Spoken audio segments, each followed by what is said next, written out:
Good morning, PALY. Today is Thursday, October 6, 2022. I'm Anirudh Bharadwaj. And I'm Delaney. The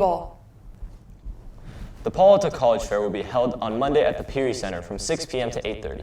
Additionally, a financial aid workshop will be hosted at 7 p.m. in room 2030 in the small gym, presented by the Associate Directors of Student Awards of Stanford University.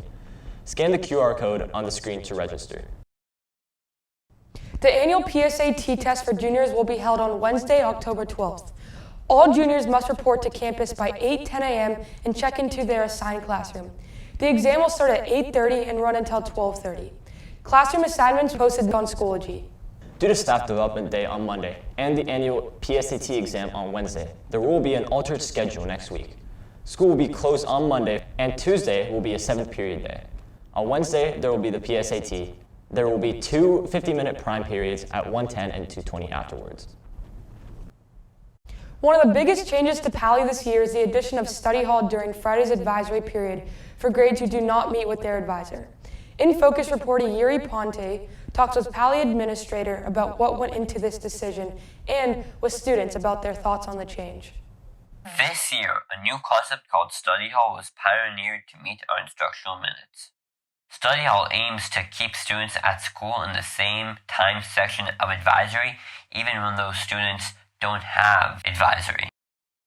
To get the full scope of study hall, of what it is and why we have it, I go to students and admin alike for their thoughts on this whole matter. Instructional minutes are, in order for Palo Alto High School to be a accredited school in California, and in order for the students, like a diploma coming out of Palo Alto High School to mean anything, you have to fit some criteria, and one of them is you have to meet a certain number of instructional minutes.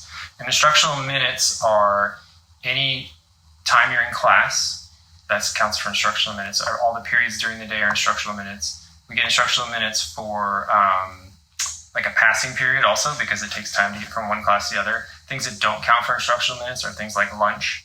Anytime you don't have the majority of your students in class, that also doesn't count for instructional minutes. There have been many reports of high delinquency in the process of creating study hall. What are your thoughts on that? There was an issue with having students with a 90-minute lunch, basically, and our friends at Town and Country were getting a little irritated of the extra long time and not all the best behaviors that were occurring out there last year, which I'm proud to say it's much different this year, and it seems like students are taking much better care of our friends at Town and Country. We see how study hall affects student Aiden Shoemaker. I'm trying to get more hours at my job that I'm working at, and I was planning on getting extra hours on Friday because I was able to leave earlier, but now I'm not able to leave as early, so I'm not going to get as many hours working as I would have hoped for.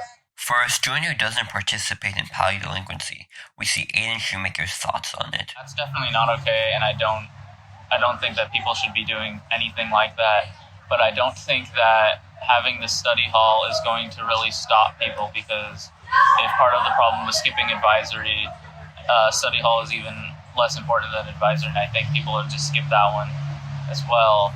And I don't think that having study hall and forcing all of the school to participate in study hall, even though it's probably only a couple students performing these acts of delinquency, I don't think that's fair to everyone.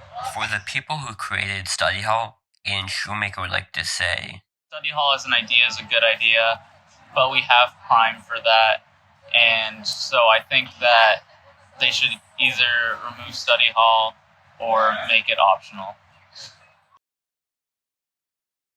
Ultimately, study hall is staying, and it's not going away, but how effective it is, time will tell.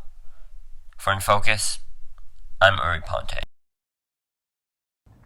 That does it for today's show.